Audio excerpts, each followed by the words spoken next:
Alhamdulillahi Rabbil Alamin wa bihi nasta'in wa ala umuri dunya waddin wa ala alihi wa sahbihi rasulillahi ajma'in. Rabbi shrah li sadri wa yassir li amri wahlul 'uqdatam min lisani yafqahu qawli. Oke, saya Reza Saprita Iwanda dengan NIM 2042100045 kelas 2B, Prodi Pendidikan Guru Madrasah Ibtidaiyah Fakultas Tarbiyah dan Keguruan. Baiklah, di sini saya akan menjelaskan tentang tujuan pendidikan dalam Al-Quran guna memenuhi tugas ujian tengah semester mata kuliah Tafsir Ayat Tarbawi oleh dosen pengampu Ustadz Rusmanto Eskom IMAG. Tujuan pendidikan dalam Al-Quran. Setiap proses pendidikan harus dilakukan secara sadar dan memiliki tujuan. Tujuan pendidikan secara umum adalah mewujudkan perubahan positif yang diharapkan ada pada peserta didik setelah menjalani proses pendidikan, baik perubahan pada tingkah laku individu dan kehidupan pribadinya maupun pada kehidupan masyarakat dan alam sekitarnya, di mana subjek didik menjalani kehidupan. Tujuan pendidikan adalah seperangkat hasil pendidikan yang tercapai oleh peserta didik setelah diselenggarakannya kegiatan pendidikan. Seluruh kegiatan pendidikan, yakni bimbingan pengajaran atau latihan, diarahkan untuk mencapai pendidikan. Itu sebabnya, setiap tenaga kependidikan perlu memahami dengan baik tujuan pendidikan, supaya berupaya melaksanakan tugas dan fungsinya untuk mencapai tujuan pendidikan yang telah ditentukan. Quraisy Shihab dengan analisis tafsirnya menyatakan bahwa tujuan pendidikan menurut Al-Quran adalah membina manusia secara pribadi dan kelompok sehingga mampu menjalankan fungsinya sebagai hamba Allah dan khalifahnya, guna membangun dunia ini sesuai dengan konsep yang ditetapkan Allah, atau dengan kata yang lebih singkat dan yang sering digunakan Al-Quran untuk bertakwa kepada Allah Subhanahu wa Ta'ala.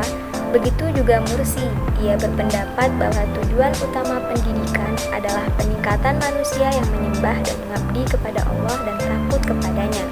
Sebagaimana firman Allah dalam Al-Quran, Surah At-Taubah ayat 122 yang berbunyi, Bismillahirrahmanirrahim.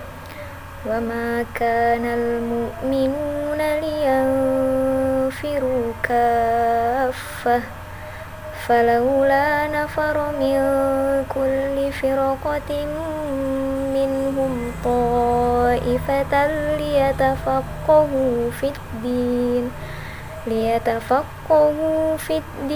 wa liyunziru qawmahum idza raja'u ilaihim la'allahum yahdzarun, yang artinya, dan tidak sepatutnya orang-orang mukmin itu semuanya pergi ke medan perang. Mengapa sebagian dari setiap golongan di antara mereka tidak pergi? Karena untuk memperdalam pengetahuan agama mereka dan untuk memberi peringatan kepada kaumnya apabila mereka telah kembali, agar mereka dapat menjaga dirinya. Dalam tafsir Al-Maraghi dijelaskan bahwa ayat ini menerangkan kelengkapan dari hukum-hukum yang menyangkut perjuangan, yakni hukum mencari ilmu dan mendalami agama.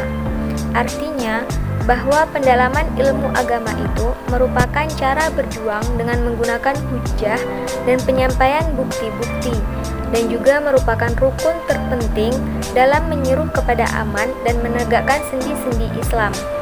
Karena perjuangan yang menggunakan pedang itu sendiri tidak disyariatkan kecuali untuk menjadi benteng dan pagar dari dakwah tersebut, agar jangan dipermainkan oleh tangan-tangan ceroboh dari orang-orang kafir dan munafik. Selanjutnya dalam surah An-Nahl ayat 90 dan 91. Bismillahirrahmanirrahim. Innallaha ya'muru bil 'adli wal ihsani wa ita'i dzil qurba wa yanha 'anil fahsya'i wal munkari wal baghi ya'izukum la'allakum tadhakkarun, yang artinya, Sesungguhnya Allah menyuruh kamu berlaku adil dan berbuat kebajikan, memberi bantuan kepada kerabat, dan Dia melarang melakukan perbuatan keji, kemungkaran, dan permusuhan. Allah memberi pengajaran kepadamu agar kamu dapat mengambil pelajaran. Wa aufu bi'ahdillahi idza ahadtum wa la tanqudul aymana ba'da tawkidiha wa qad ja'altumullaha 'alaikum kafila innallaha ya'lamu ma taf'alun, yang artinya, dan tepatilah janji dengan Allah apabila kamu berjanji, dan janganlah kamu melanggar sumpah setelah diikrarkan, sedang kamu telah menjadikan Allah sebagai saksimu terhadap sumpah itu. Sesungguhnya Allah Maha mengetahui apa yang kamu perbuat. Ayat di atas menjelaskan bahwa Al-Quran adalah penjelasan, petunjuk, rahmat, dan kabar gembira bagi orang yang berserah diri kepada Allah. Ayat ini kemudian mengiringinya dengan petunjuk-petunjuk dalam Al-Quran bagi mereka. Petunjuk pertama adalah perintah untuk berlaku adil dan berbuat kebajikan. Allah menyatakan, sesungguhnya Allah selalu menyuruh semua hambanya untuk berlaku adil dalam ucapan, sikap, tindakan, dan perbuatan mereka, baik kepada diri sendiri maupun orang lain. Dan Allah juga memerintahkan mereka berbuat kebajikan, yakni perbuatan yang melebihi perbuatan adil, memberi bantuan apapun yang mampu diberikan, baik materi maupun non-materi, secara tulus dan ikhlas, kepada kerabat, yakni keluarga dekat, keluarga jauh, bahkan siapapun. Dan selain itu, Allah melarang semua hambanya melakukan perbuatan keji yang tercela dalam pandangan agama, seperti berzina, membunuh, melakukan kemungkaran, yaitu hal-hal yang bertentangan dengan nilai-nilai dan adat kebiasaan agama, dan melakukan permusuhan dengan sesama yang diakibatkan penzoliman dan penganiayaan. Melalui perintah dan larangan ini, Allah memberi pengajaran dan tuntunan kepadamu tentang hal-hal yang terkait dengan kebajikan dan kemungkaran agar kamu dapat mengambil pelajaran yang berharga. Selanjutnya dalam surah Saba ayat 28. Bismillahirrahmanirrahim.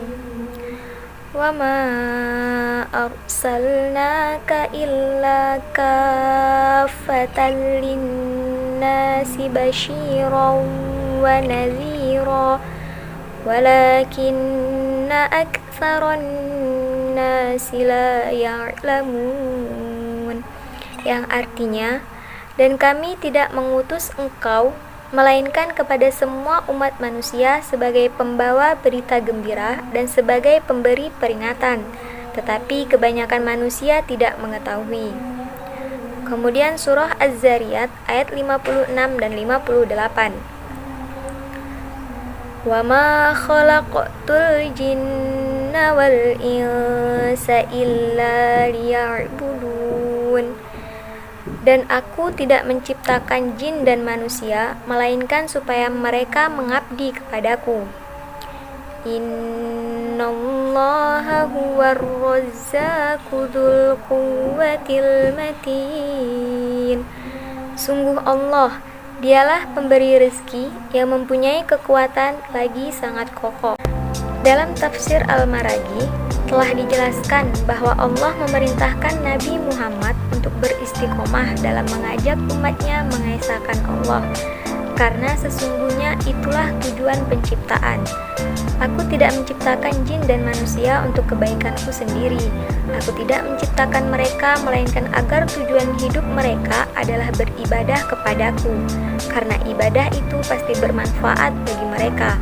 Sungguh, Allah Maha Kuasa dan tidak memerlukan sesuatu dari makhluknya, karena Dialah pemberi rezeki kepada makhluknya dan Dia juga yang mempunyai kekuatan yang sangat besar lagi sangat kokoh. Selanjutnya surah terakhir yang terdapat dalam surah As-Sadd ayat 29. Bismillahirrahmanirrahim. Kitabun anzalnahu ilaika mubarakun liyadabbaru ayatihi waliyatadzakkara ulul albab. Yang artinya, kitab Al-Quran yang kami turunkan kepadamu penuh berkah agar mereka menghayati ayat-ayatnya dan agar orang-orang yang berakal sehat mendapat pelajaran. Al-Quran adalah yang membimbing kepada tujuan-tujuan yang mulia dan prinsip-prinsip akal yang benar seperti yang dijelaskan dalam tafsir Al-Maraghi. Setelah kami menurunkan Alkitab yang bermanfaat kepada manusia, yang membimbing mereka kepada sesuatu yang memuat kebaikan dan kebahagiaan dalam persoalan agama maupun dunia, mempunyai akal yang telah diterangi oleh Allah sanubari mereka, sehingga menempuh petunjuk dan mengikuti bimbingannya dalam perbuatan-perbuatan mereka, di samping mengingat nasihat-nasihat dan larangan-larangannya, serta dapat mengambil pelajaran dari umat terdahulu, sehingga mereka tidak lagi menyalahkannya dan tidak ditimpa oleh apa yang pernah menimpa umat-umat terdahulu, dan tidak dibinasakan seperti halnya mereka yang telah melakukan kerusakan di muka bumi. Memperhatikan Al-Quran bukanlah sekedar dengan membaca dengan suara yang merdu belaka, tetapi dengan mengamalkan isi dan mengikuti perintah-perintah dan larangannya. Baiklah, sekian penjelasan yang dapat saya sampaikan. Lebih kurangnya mohon dimaafkan. Terima kasih. Wassalamualaikum warahmatullahi wabarakatuh.